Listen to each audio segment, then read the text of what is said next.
Good morning all of you. मेरा नाम है वाघमारे अतुल अशोक और मेरे फील्ड वर्क का ग्रुप नंबर है 5। मेरे फील्ड वर्क सुपरवाइजर का नाम है आशावरी झापके मैम। मैंने फील्ड वर्क अपने गांव में किया है। अलमला गांव है जो कि लातूर जिला औसा तालुके में आता है। और फील्ड वर्क करने के लिए जो हमें अलग अलग असाइनमेंट दी गई थी, हम अब उसके बारे में बात करते हैं।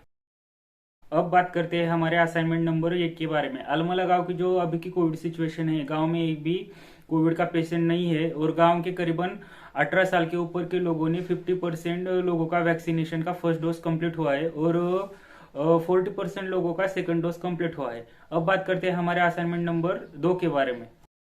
इसमें मैंने 5वीं से 7वीं के बच्चों का एक ग्रुप बनाया था और इस ग्रुप का नाम दिया था तथागत। और इसमें 5 लड़के 5 लड़कियां थी। और इस ग्रुप की जो जरूरत थी, ऑनलाइन क्लासेस होने की वजह से इनके पास मोबाइल ना होने के कारण ये एजुकेशन नहीं ले पा रहे थे। इनके पास पढ़ाई के लिए कुछ किताबें वगैरह सब उपलब्ध नहीं थे। और कुछ बच्चे स्कूल बंद होने के कारण पढ़ाई से राह भटककर किसी और दिशा में चले जा रहे थे, जैसे गलत संगत में वगैरह। ऐसा इसके कारण ये ग्रुप बनाया था। और यह गढ़ बनाने का यह उद्देश्य था कि बच्चों को शिक्षा का महत्व समझाना, बच्चों के माता पिता को शिक्षा का महत्व समझाना, और जो बच्चे राह भटक रहे हैं उनको फिर से शिक्षा में इंटरेस्ट कैसे जगाए, और बच्चों को स्कूल के पढ़ाई के अलावा इतर कुछ पढ़ने में इंटरेस्ट लाना और फ्यूचर में होने वाले एजुकेशन के फायदे उनको उन तक पहुंचाना, ये इस गढ़ कार्य का उद्देश्य था। और इस उद्देश्य पूरा करने के लिए हमने इंटरवेंशन प्लान भी बनाया था। इंटरवेंशन प्लान में पहला था मनोविश्लेषणात्मक कृति, जिसमें कि खेल के माध्यम से कुछ सिखाया जाएगा। सेकंड था जनरल नॉलेज। और थर्ड सेशन था भारतीय संविधान पढ़ाना। और फोर्थ सेशन जो था जिसमें स्वच्छता का पाठ पढ़ाया जाएगा और उसमें उनके जो कला गुण है वो भी जान लिए जाएंगे इस सेशन में। ऐसा करके इसका इंटरवेंशन प्लान। अब बात करते हैं असाइनमेंट नंबर 3 के बारे में। असाइनमेंट नंबर 3 पूरा करने के लिए अलग अलग सेशन बनाए गए थे। जो ग्रुप 4 का पहला सेशन था वो था मनोविश्लेषणात्मक कृति। इसमें बच्चों को भातुकली जैसे खेल लिए गए और बच्चों के मन की भावना जान ली गई। और यह इस सेशन का यह उद्देश्य था कि बच्चों के माता पिता घर पे उनके साथ किस तरह से बर्ताव कर सकते हैं, ये इस खेल के माध्यम से जाना गया। और ऐसा करके ये सेशन कंडक्ट किया था। और अब बात करते हैं हमारे नेक्स्ट सेशन के। यह ग्रुप 4 का सेशन 2 है। इसमें बच्चों को जनरल नॉलेज की पूरी जानकारी दी गई और ये जनरल नॉलेज की जो जानकारी है वो खेल के माध्यम से दी गई। जैसे कि विविध महापुरुषों के नाम की चिट्ठियां तैयार करना और एक बच्चों को सामने बुलाकर वो चिट्ठी उठाने को बोलना और चिट्ठी में जो नाम आएगा वही जानकारी उस बच्चों को जो पता है वो पूरे बच्चों को जानकारी दे।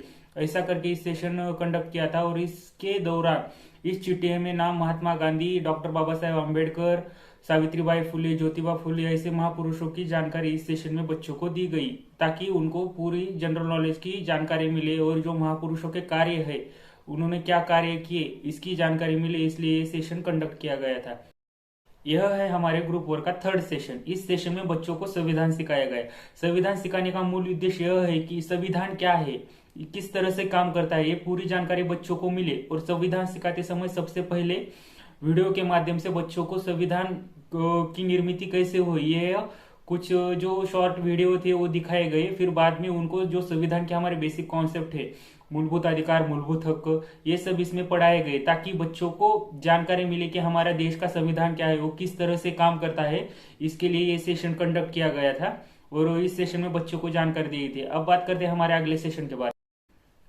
यह है ग्रुप 4 का फोर्थ सेशन। इस सेशन में बच्चों को सबसे पहले कोरोना वायरस से खुद का बचाव कैसे करें, इसका कुछ वीडियो दिखाया गए। और बाद में 2 बच्चों को खड़ा करके 2 बच्चों में कितना सोशल डिस्टेंस होना चाहिए ये सिखाया गया। और उसके बाद में हैंड वॉश का ट्रेनिंग भी दिया गया। और हैंड वॉश का ट्रेनिंग देने के बाद बच्चों को जो उनके अंदर जो कला गुण है वो जानने के लिए उनको नाटक सादरीकरण, कविता सादरीकरण, किसी को गाने की इच्छा है, ऐसा कुछ सेशन ले गया है। क्योंकि इस सेशन का उद्देश्य यह था कि बच्चों को स्वच्छता का पाठ भी पढ़ाया जाए और जो उनके अंदर जो कला गुण है वो भी बाहर निकले, इसलिए ये फोर्थ सेशन कंडक्ट किया गया। अब बात करते हैं समुदाय संगठन के बारे में। समुदाय संगठन करने के लिए मैंने 2 सत्रों का आयोजन किया था, जिसमें से कि पहला सत्र था गांव में कोविड के वैक्सीन के लिए जन जागृति लाना। और उसमें पहले दिन आलमला गांव में कोविड को वैक्सीन को लेकर जो जन जागृति है वो की गई, क्योंकि वहां पे लोगों का वैक्सीन लेने का प्रमाण कुछ कम दिख रहा है।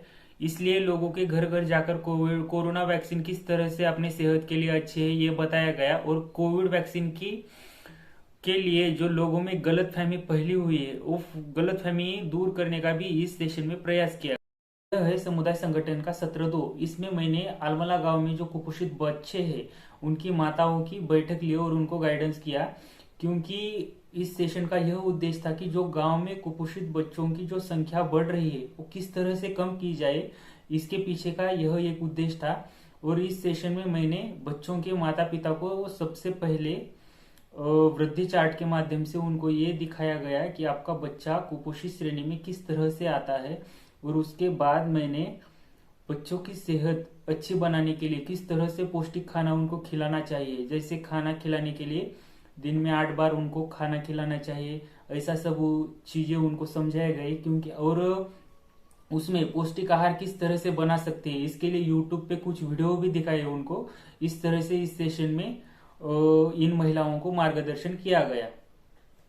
अब बात करते हैं टर्मिनेशन प्लान के बारे में। टर्मिनेशन प्लान में मैंने जो ग्रुप बनाया था उनके बच्चों के माता पिता से मुलाकात की और आंगनवाड़ी सेविका, आशा सेविका, गांव के सरपंच, इनसे मुलाकात की और बताया गया कि आने वाले कुछ दिनों में हमारा क्षेत्र कार्य पूरा होने वाला है, इसलिए हम जो काम कर रहे हैं वो आने वाले कुछ दिनों में समाप्त होने वाला है, इनकी जानकारी दी। और हमारे क्षेत्र कार्य का जो आखिरी दिन था गांधी जयंती 2 अक्टूबर, इस अवसर पर हमने हमारे गांव में ट्री प्लांटेशन का प्रोग्राम का भी आयोजित किया था।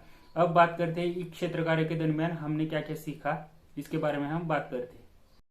क्षेत्र कार्य करते समय तो बहुत कुछ सीखने को मिला है, फिर भी अलग अलग स्किल डेवलपमेंट हुए। और जब हम कोई कार्य करने जाते हैं तो उस कार्य करने की प्लानिंग हमें पहले से ही करनी पड़ती है और प्लानिंग अच्छी होनी चाहिए, यही सीखने को मिला।